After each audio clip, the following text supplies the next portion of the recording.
Hi everybody, Marvin here from TechBeerall.com, where we do unboxings, reviews, and sexy B-rolls.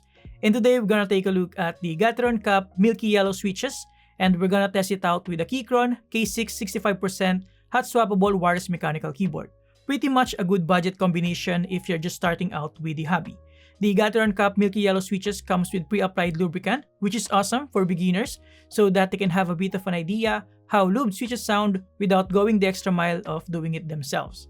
We're also going to try and compare the Gateron Cup Milky Yellow switches with some switches and keyboards that I have here in the studio. With that being said, let's get into it.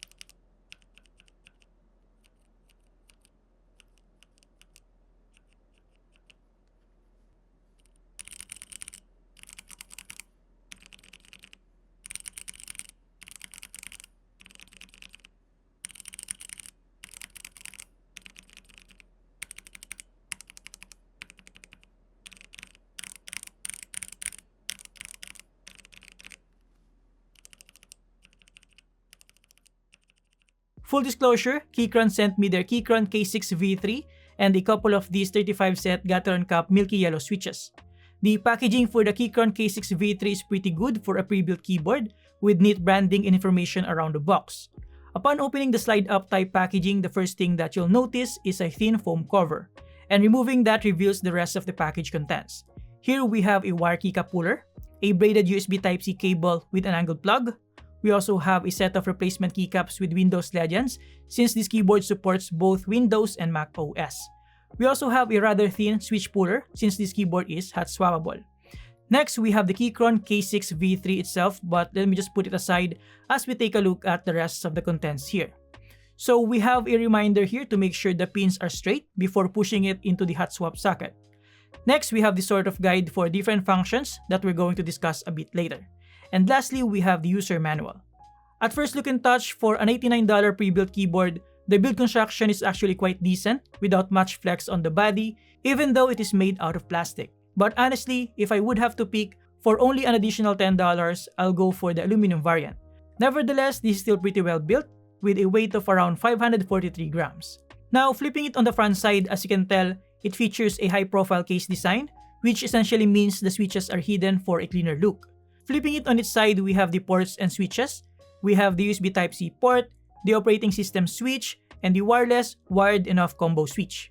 You can also have a better view here of the profile of this case, and that the keycaps profile is standard OEM. Flipping it on the back side, since we already have the USB Type-C port on the left side, we don't have anything here. Now, turning it all over at the bottom, we have 4 rubber feet to make this thing stay in place, and we also have a 2-level flip-out stand with rubber feet on them, which is pretty awesome. You can choose between the higher inclination and these shorter flip-out stands depending on your typing preference. Of course, we have the usual additional information sticker here at the center. As you can see, the sides of the top housing overlap the bottom housing, allowing for a quite unique look if you compare it with other 60-65% pre-built keyboards out in the market. In terms of the layout, it features a 65% layout with 68 keys to be specific. This means we have some of the nav cluster keys here on the right side, as well as a dedicated arrow key section here on the lower left corner. In return, we have a shorter right shift and shorter keys on the lower left corner. Now, by default, the keycaps installed are for Mac OS, but like I said earlier, it comes with a set of replacement keycaps for Windows OS. Now, what I appreciate with this keyboard is that it has a physical switch between wired, wireless, and off, as well as changing between Windows and Mac OS so that you can easily toggle those settings without having to press some key combinations and guess if it activated properly, making things a lot easier and convenient. Now, I won't discuss all the settings and key combinations of the Keychron K6 V3 because I want to have more time dedicated to the Gateron Cup Milky Yellow switches. And to be honest, Keychron actually did a great job here with their quick start guide that pretty much have all the key combinations and settings in a very intuitive and easy to understand instructions and illustrations. So yeah. Now, the Keychron K6 V3 features SMD LEDs or surface mounted LEDs, which allows for the hot swap feature of this board. It has true RGB LEDs, which means it can produce up to 16.8 million colors, and that the transition between colors are pretty smooth.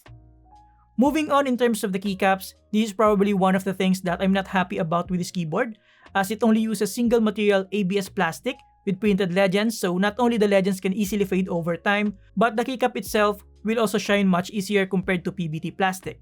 The thickness of the keycaps is also only around 0.9mm, which is quite thin. As for the switches, out of the box we have Gateron Brown switches here, but it is also available in red and blue variant. Gateron Brown is tactile, with an actuation force required of only around 55 grams give or take, and is relatively smooth. Later on, we'll compare this with the Gateron Cap Milky Yellows.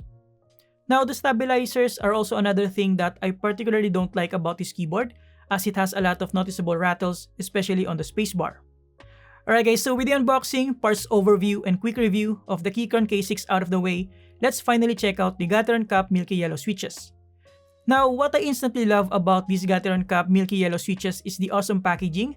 Not only it has its own box, but inside it, we have a nice sort of switch platform that you can essentially use as a mini lubing station as well.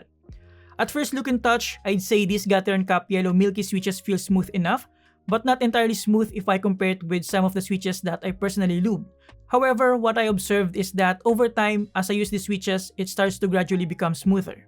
Later, we're also going to compare it with the standard Gateron Yellow switches. Alright, so let's put our focus on one of these Gateron Cap Milky Yellow switches. So in terms of the outer design and construction, these Gateron Cap Milky Yellow switches are made out of PA66 plastic for the housing and POM material for the stem. And visually speaking, looking from the outside, it doesn't look quite different from the standard Gateron Milky Yellow, except this one is only 3-pin. And due to the nature of the design and materials used, having a translucent housing, illumination from the SMD LEDs will be reduced. Now comparing it with the standard Gateron Yellow, obviously they are quite different in terms of the housing, with the standard Gateron Yellow having a black bottom housing with clear top housing. But significant difference is really on the inside. So let's crack this open. Alright, so if you look closely, you can definitely see some shine here on the top housing due to the pre-applied lubricant, but it is more evident on the stem itself. Now, I'm not sure exactly what type or grade the lubricant used on this switch, but it looks similar to an oil consistency judging by how it looks. The stem's design is also noticeably different with a larger shaft with a hole at the center. Another key difference is with the spring, it is longer than usual, and I also felt some lubricant here. Now, the bottom housing was also redesigned to match the new stem with a larger pole but with a smaller hole. Of course, the bottom housing is also pre-lubricated, and the tolerances of these new switches are tighter to reduce the majority of the wobble. Now, here's a side-by-side comparison of the construction between the standard Gateron Yellow and the upgraded Gateron Cap Milky Yellow switches. Again, the size and shape of the center shaft is completely different, with the Gateron Cap Milky Yellow having a larger one to decrease wobbliness. The same goes with the pole and the bottom housing, and like I said earlier, the spring is also longer on the Gateron Cap Milky Yellow switches.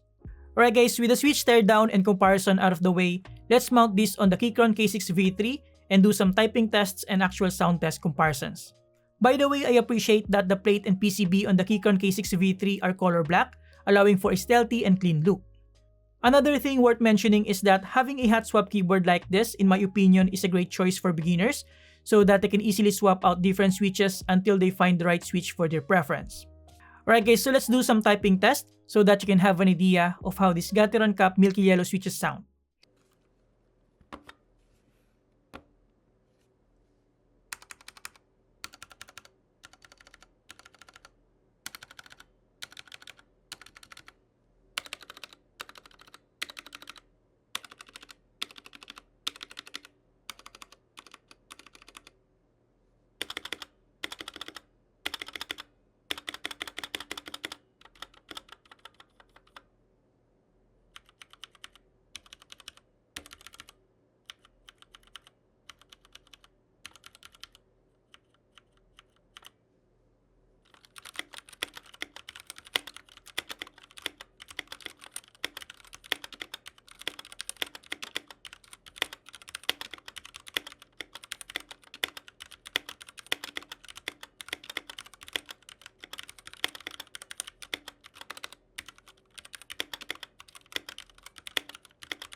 Alright guys, so to conclude, choosing the right switch for you is entirely based on your own personal preference. But if I would have to give you an objective opinion about the Gateron Cap Milky Yellow switches, I'd say it is very decent, affordable option if you're looking for a nice and smooth linear switch, and if you want to experience lube switches without having to do it yourself, especially if you're just starting out in the hobby.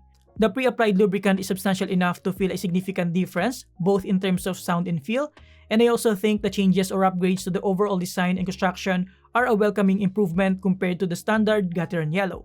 As for the Keychron K6 mechanical keyboard, while it's not perfect with subpar out-of-the-box keycaps and rattly stabilizers, for the most part given its price, it is a good starting option as it provides decent build quality, user-friendly physical switches, and an overall easy-to-use features. And there you have it guys, thank you for watching. Huge thanks to Keychron for sending this in. You can get this from the link below. Thank you for watching, subscribe if you like this, and see you next time. Have a great day guys, you're awesome.